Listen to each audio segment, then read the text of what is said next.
Here is why you should not get Eidolons. Or at least, here's why I don't get Eidolons. The reason for that is, honestly, if you just go through and E6 every character, even if you're a whale and you have the means, I think after a certain point, the game just gets too easy and it loses its fun. And there is a certain crossover point between fun and challenging, right? If the game is too challenging, you're not having very much fun.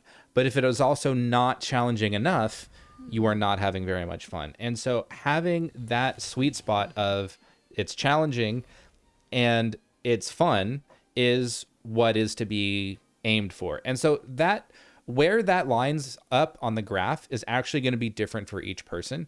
But for me, and what I like to advocate for is, even if you have the means to whale, I honestly think you're doing yourself a disservice because you will make the game too easy for yourself. Now, occasionally, like with Ron May, I got her E1, and with Robin, I got her E1. But with every other character, I don't. I just don't. This was an accident. She's on the standard banner. Same with Himiko. But like, I just don't get their E1s because I just want one copy of the character and their own light cone. And sometimes I don't even get their own light cone because having the character is the most important part. And so for me, I say, all right, if I really want to go all in on this character, for me, all in is two things. So it's either the character and their light cone, or it is the character and their E1.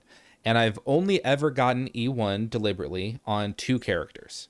That has been Robin and Ron May, like I said. Everyone else, it's like, am I getting their signature light cone? Or am I short on Jades and don't want to spend the money and I'll just get one copy of them, like Fushuan? And that's how I like to play. That's what I advocate for. I think most people would find that the most fun. And you know, there's certainly going to be a certain number of people who are going to find the most fun in E6ing everything and just completely stomping the content. And that can be fun for a lot of people. And if that's you, then don't feel bad. Go for it. If you have the means to do it, do it.